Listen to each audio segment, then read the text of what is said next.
जय हिंद दोस्तों। आज महिला सुपरवाइजर के जो परीक्षा है फरवरी में होने वाली है उसके संबंध में खंड 4 के जो शिशु की प्रारंभिक देखभाल एवं शिक्षा टॉपिक है उसका विकास और वर्गीकरण वाले टॉपिक से संबंधित मैं एक क्वेश्चन करवा रहा हूँ। 30 प्रश्न आज आप लोगों को करवाए जाएंगे, बड़े महत्वपूर्ण आवश्यक। ऑनलाइन क्लास अभी थोड़ा नहीं ले पा रहा हूँ क्योंकि यहाँ थोड़ा नेटवर्क की प्रॉब्लम है, इस वजह से शायद वीडियो ठीक नहीं चल रहा है।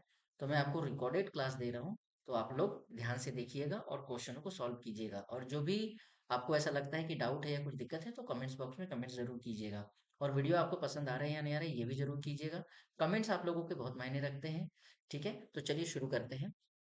इसी प्रश्न से शुरू कर रहा हूं मैं दोबारा। किस विकास की गति गर्भकालीन अवस्था में तीव्र होती है? तो वो होती है शारीरिक विकास की।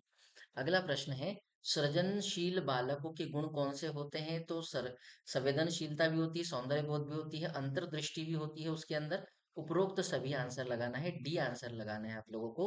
अगला है, संज्ञानात्मक विकास का अर्थ क्या है? तो अभियोग्यता का विकास, तो आंसर ए लगाना है। अगला प्रश्न है, संवेगात्मक विकास में किस अवस्था में तीव्र परिवर्तन होते हैं? तो किशोर अवस्था में तीव्र परिवर्तन होते हैं, डी आंसर लगाना है आपको। और अगला प्रश्न है, मानव विकास को क्षेत्रों में विभाजित किया जा सकता है, जो क्षेत्र होते हैं मनोविज्ञान, संज्ञानात्मक, संवेगात्मक और शारीरिक विकास। किस विकास के संबंध में कौन सा कथन गलत है? इस प्रश्न को थोड़ा सा ध्यान देने वाली बात है, यहाँ पर प्रश्न में थोड़ा सा ध्यान देना है। प्रश्न ये है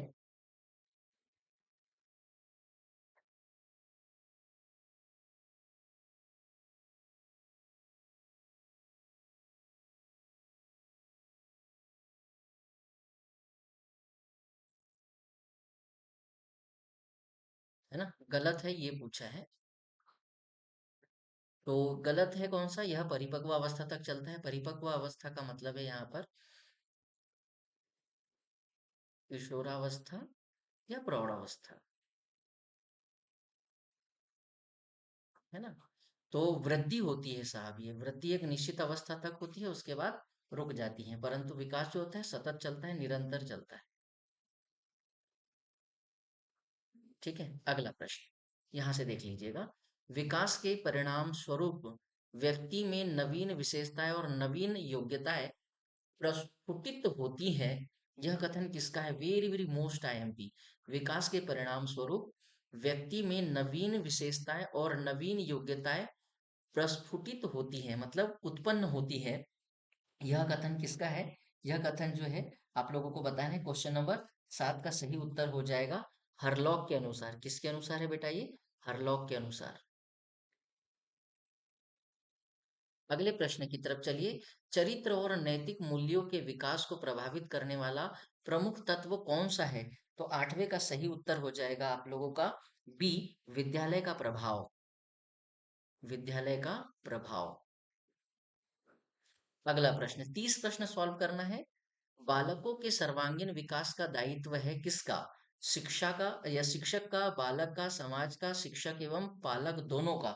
तो भाई जहां तक मुझे ऐसा लग रहा है कि यहाँ पर समाज भी हो सकता है और शिक्षक और बालक दोनों की बातें हो सकती हैं। तो इसका सही उत्तर हो जाएगा शिक्षक एवं पालक दोनों, क्योंकि ये समाज का ही तो अंग है।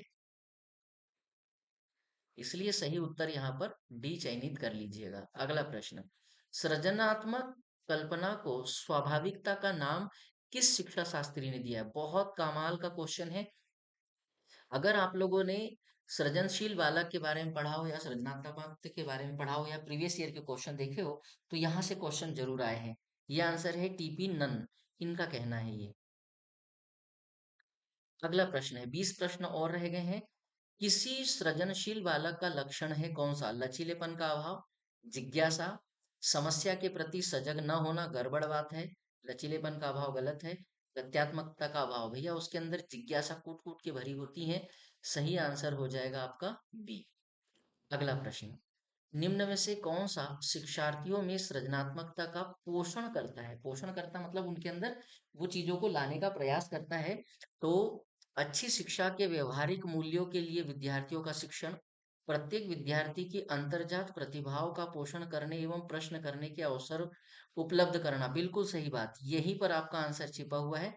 आप लोग बी के साथ आंसर चयनित कर सकते हैं। तो आपका उत्तर हो जाएगा बी। अगला, बालक की सृजनात्मकता अभिव्यक्ति के द्वारा निम्न में से क्या प्रभावी नहीं होता? अच्छा, बहुत ही अच्छा प्रश्न है 13 नंबर का। ये पूछ रहा है कि बालक की सृजनात्मक अभिव्यक्ति के द्वारा निम्न में से क्या प्रभावित नहीं होता? नाटकीय खेल खेल बिल्कुल प्रभावित हो सकते हैं। रचनात्मक खेल प्रभावित हो सकते हैं। कल्पना कल्पना निकता कल्पनाशीलता जो है बच्चों की निकता कल्पना निकता है वो कल्पना निकता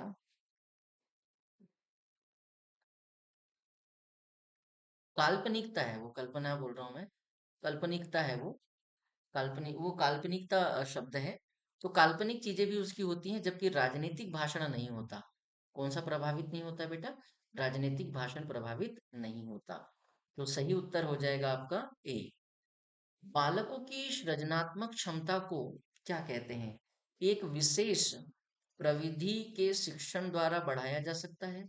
कभी नहीं बढ़ाया जा सकता क्योंकि यह एक जन्मजात प्रक्रिया है।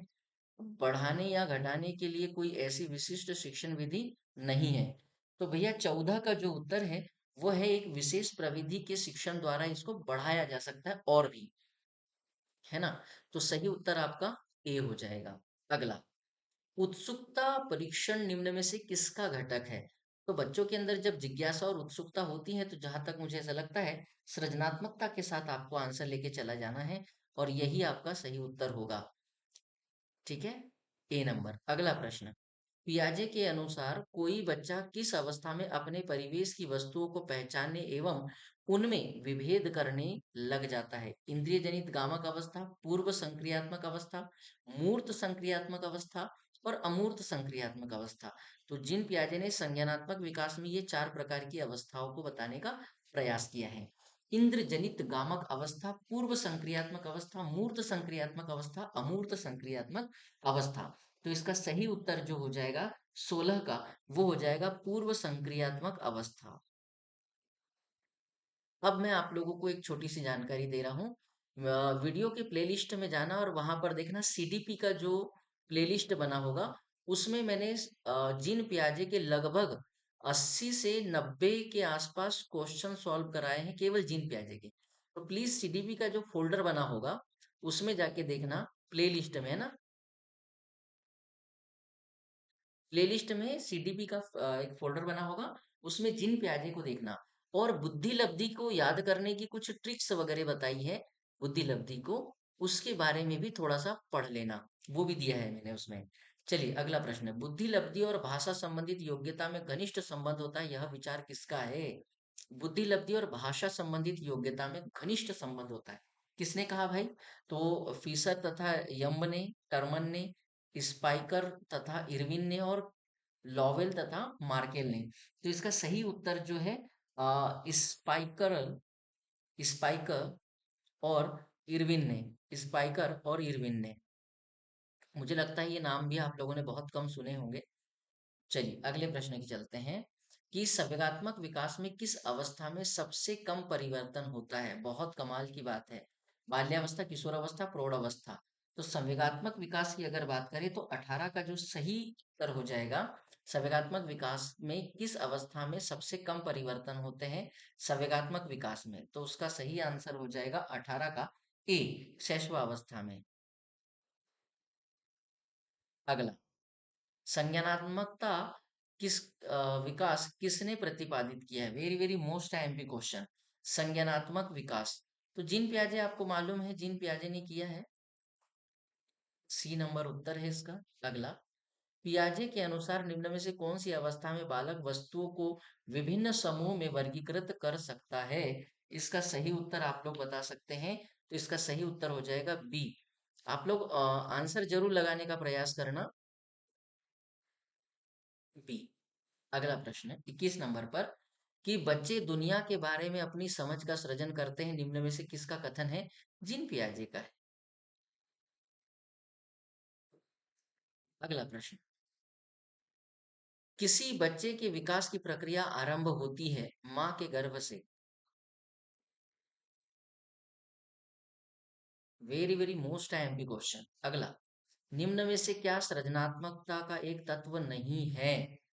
तो बच्चे के अंदर धारा प्रवाहिता बिल्कुल होती है, लचीलापन भी होता है, मौलिकता भी होती है, परंतु दृढ़ता नहीं होती, कठोरता नहीं होती उसके अंदर किसी चीज को लेकर। अगला प्रश्न, ये भी बड़ा ही महत्वपूर्ण क्वेश्चन है 24वें नंबर का, कि वाइगोत्स्की का संज्ञानात्मक विकास सिद्धांत निहितार्थ है किसमें छिपा हुआ है? बालक द्वारा वातावरण में स्वतंत्र रूप से खोजबीन के अवसर प्रदान कर उनके संज्ञानात्मक विकास पर बल डालना।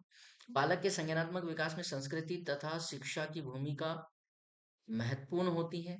बालक का वास्तविक विकास स्तर तथा संभाव्य विकास स्तर मिलकर निकट विकास क्षेत्र का निर्माण करते हैं और बालक के संज्ञानात्मक विकास में। तो इसका सही उत्तर है ए।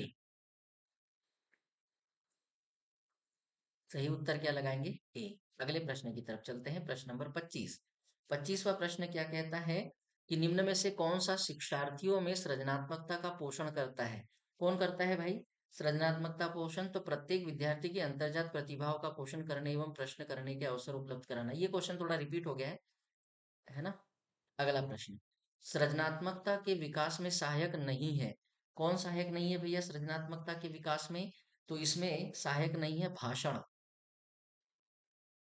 जबकि खेल भी वहाँ शामिल होता है, हास्य क्रियाएं भी होती है और निर्माण संबंधित क्रियाएं भी होती है। कौन शामिल नहीं है इसमें? तो भाषण नहीं है। अगला प्रश्न जो है 27 नंबर का, किसके अनुसार वातावरण वह बाहरी शक्ति है जो हमें प्रभावित करती है? तो इसका सही उत्तर हो जाएगा रॉस। रॉस इसका सही उत्तर है। अगला प्रश्न, हम शिक्षा के द्वारा बालक का कुछ विकास कर सकते हैं, बहुत अधिक नहीं। थॉमसन का यह कथन संबंधित है किससे? बड़ा ही महत्वपूर्ण बात है।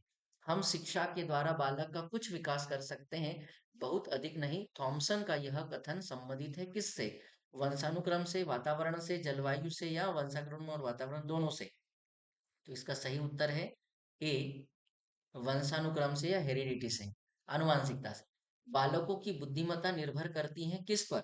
बालकों की बुद्धिमत्ता निर्भर करती है पारिवारिक परिवेश पर, ज्ञानवर्धक के लिए पारिवारिक भ्रमण पर, किस प्रकार के अपने पर्यावरण का प्रयोग करते हैं, और प्रारंभिक जीवन में घर में दी गई पढ़ाई पर। तो इसको पारिवारिक प्रवेश कह सकते हैं, और इसी के अंतर्गत ये दोनों बिंदु आ जाते हैं। तो सही उत्तर हो जाएगा आपका ए। और लास्ट प्रश्न है आज का, कि किस सिद्धांत के अनुसार भिन्न भिन्न व्यक्तियों में विकास की गति भी भिन्न होती है? भिन्न भिन्न विकास, तो इसको विकास की गति का सिद्धांत कहते हैं, है ना? तो ये सिद्धांत वगैरह आज आप लोग क्लास में कल से पढ़ने वाले हैं बहुत अच्छे से। और ये बहुत सारी चीजें संज्ञानात्मक विकास वगैरह, सृजनात्मक बालक वगैरह, ये सब कुछ पढ़ेंगे। तो आज का वीडियो आप लोगों को कैसा लगा जरूर बताइएगा। इतिश्री, जय हिंद, जय भारत। फिर मिलेंगे अगले वीडियो के साथ।